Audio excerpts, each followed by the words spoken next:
My name's Robin Rutley, and I was born at a place called Barradine in the Gamilaroi country, and grew up in a little small village called Wobbegar, Woollybar, and around this region, and ended up travelling a lot around New South Wales, but come back and married a boy from Barradine. And so I've been around here all my life, mainly, all my life. My name is Pat Madden, and I was born in Barradine. I grew up in Barradine, and I come from a family of timber workers, and we've lived in the surrounding bush all our lives. Right, my name is Judith Hadfield. I was born and grew up in Sydney. Subsequently, well, before I left Sydney, I spent 3 years studying food and nutrition, then I worked briefly for the Department of Agriculture, and that is how I come to Barradine, travelling about for them. That's where I met Charlie when I was in Coonabarabran, my husband. John Davies, very seldom been called John Davies, it's generally always Buster. I came in 1947 as a 14-year-old when my father had the lease on the Tattersalls Hotel. I was going to be a shearer, but I said, no, it's too hard on your back. And I was into the timber game a fair bit, and I finished up working on the forestry. And I finished up doing my time there. I finished up about 45 years, I think it was. Growing around the district, you had a lot of freedom, like freedom as is going out, and we always played in the bush. Even at school, you made what we called sheds down the back and put leaves on it, and yeah, you just mixed in the environment, you know. Went bush tucker hunting. We hunted for bush tucker, and plentiful then, but now it's you sort of got to go a long way out to find any of that now. You know, we grew up out there in that bush and just run wild, you know, like old scrub turkeys, as they used to say. But we used to go out early in the morning, come home late in the afternoon, never worried about getting a drink of water from home or anything to eat, because we used to find plenty in the scrub. You know, there was always bush tucker and plenty of water lying around, you know, sort of, you could drink a lot of water in them days where you're not game enough to these days. They broke their heart when the forestry was closed, because there's that many people who relied on the forestry for a living, and when it closed down to, 4 blokes, it broke a lot of the older people's hearts. You could see them walking around, a sad look on their face. But they get over it. There's nothing they can do. A lot of the workers that come from the mill to the sawmill couldn't speak English, and they were a lot that come out here for the Snowy Mountain scheme. When they came out further, we had Chinese, Italians, Russians, Aboriginals, so you didn't notice any different. We were just all one people. They just couldn't talk like us. And I don't know, back in them days I think it made it better for the Aboriginal people, because like I said, we lived in a little village called Wobbegar, and you didn't notice you were Aboriginal, you know, because people always put a label on you wherever you went. The town itself, it was booming. The mills were all working, the shops were all open. There was, we had a picture theatre, we had a bank, we had the railway, of course, we had our memorial hall, which had been built in 2 parts, firstly after the First World War and then the Second World War, which was really something. I mean, even Coonabarabran didn't get a pound hall till 1960-something. But we had this big hall and they used it. They had dances. Dancing was big in those days. They never missed an opportunity to have a ball. It did have everything. It had pubs and cafes and tennis courts, picture theatre, bakers, shops. Now it was very vibrant. Even out at Woollybar, their shops used to come out there. They had their own school, post office, and the carriers used to go out there with fruit and veggies and that and whatever they wanted, you know, so it was vibrant all around the bush in those days.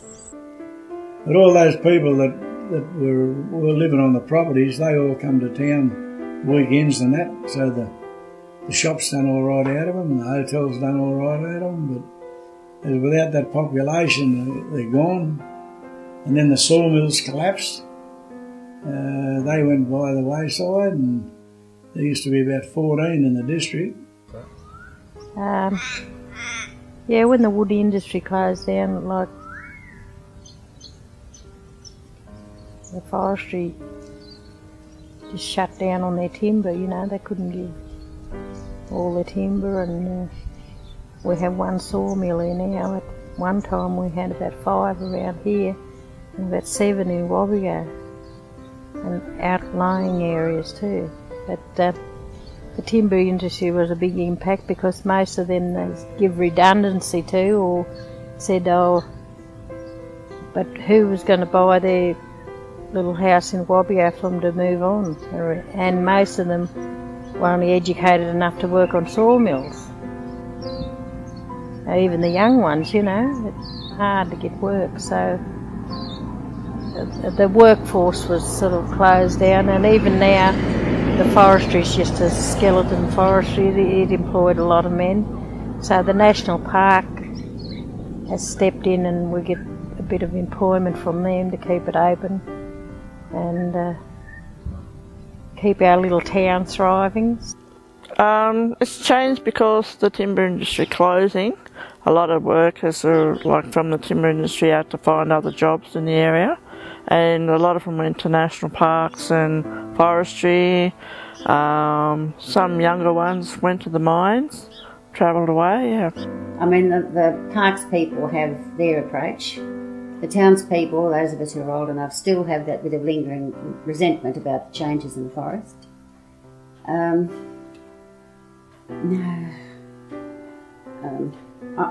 For me, I feel as though these days we're living in a sort of a limbo. We're neither one thing nor the other. So the forest was sort of the main part of the town.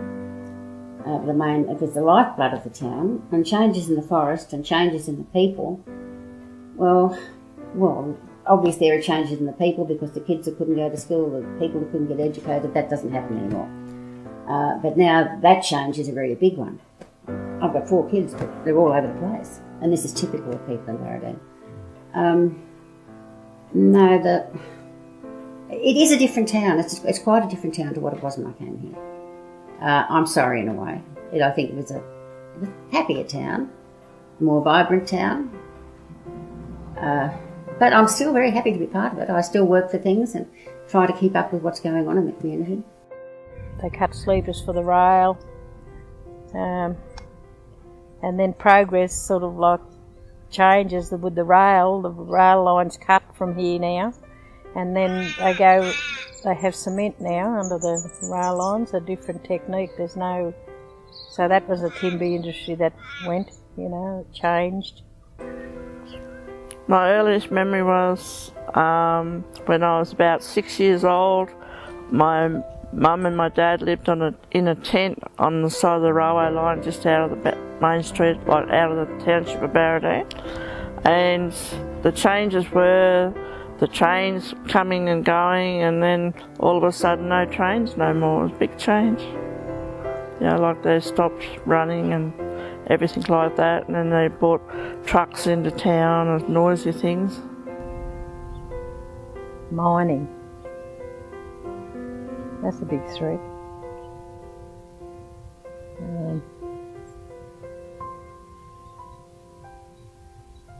Back when we had a drought here, that was a big threat.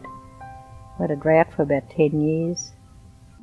I'm not totally against mines, but I don't really like them in my country because our country is different from normal country. Like ours is an artesian basin with our land's on, and it's totally different. The water's affected by anything that they put in the ground, you know, and they say, oh, we're going to test everything, but they don't know everything. They're like doctors. Doctors only can assume things, so can we.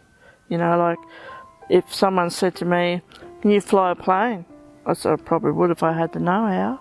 But, you know, like with water and that, you can't tell because something's only got to come off the top of the land and go into the water. It poisons the water. So that's one of the reasons why I don't like the mines.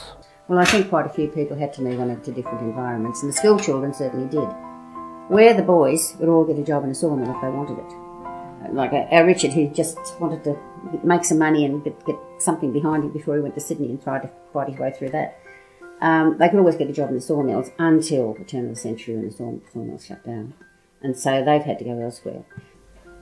I can't see anything changing much more than it is now. There's no, unless you've got a new industry to create a whole heap of new jobs. I think we're just going to sort of move backwards. As far as the land, well, it just waffles on as far as I can see, the way it always has done. But the town has seen the really significant changes and is likely to see a lot more, I think.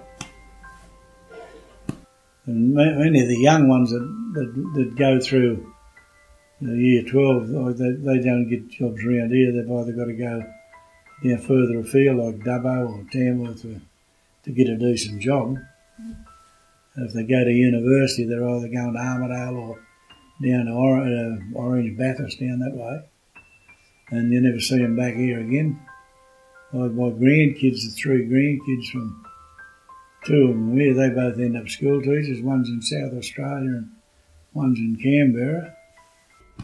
So sport is gone, the industry's gone, and Barradine still exists, but I have the feeling we're going to wind up as nothing more than a dormitory suburb from Coonabara. Houses are cheaper here than they are in Coonabara.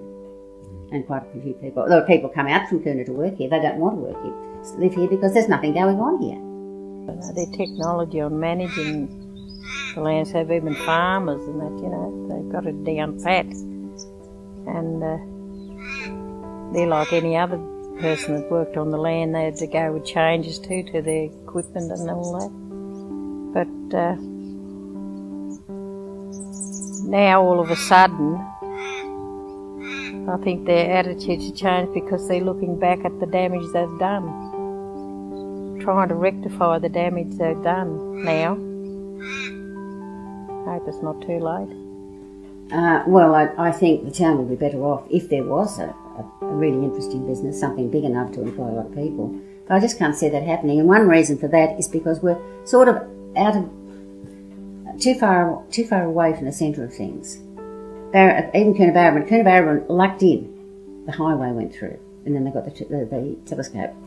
But we're another 30 minutes or so further on, and there's no public transport except one bus a week, one bus in and one bus out. We are becoming more isolated, and there'd have to be a massive change to see Barradine improve, I think. But as far as I'm concerned, I think we've always looked after the landscape, and that's what looks after us. We've been taught if you treat the landscape the right way, it's going to keep on producing for you. But if it's destroyed in some way, it won't. I always tell any bloke that work with me on the forest, or the young blokes, I'd say, you look after the forest, and the forest will look after you. And I'll tell you what, it's pretty right too. If you've done the right thing for all your working life, and there's more timber there now when we started than when we finished. And that's a fact. There's more timber there now than when they started. My kids, 8 kids, did not bring a pet home from school. They brought a friend, so I was at the house full of young people. Now I participate in my grandchildren and great-grandchildren, so I love going out into the environment and showing them what's out there. But the kids are very interested in it. I think they should still keep drumming into them too at school and take them on excursions. Probably better than taking them to the bloody zoo. They can see the zoo, but they can't see the forest unless they go out in it, hands on. I've always said, I don't care whose children they are, but they're all our future, and we should look after them the best way we know how. I love to share it. I love to show it off. This is our country, Australia, Go out there and look. Don't know what you'll find, One big happy community here because we all pull together. Like we're not one's out on its own doing its thing. Like if something happens here in Barradine or in the surrounding bush, we all have say. We talk about, even the Aboriginal side, talk to the normal European side of it. And, We all discuss things that possibly could happen and what we'd like to see happen here. And I belong to some committees, and a lot of our elder people belong to the same committees. We go to forums, we talk, we follow every new thing that we can because we don't want to miss out on anything. We just want everything for our place.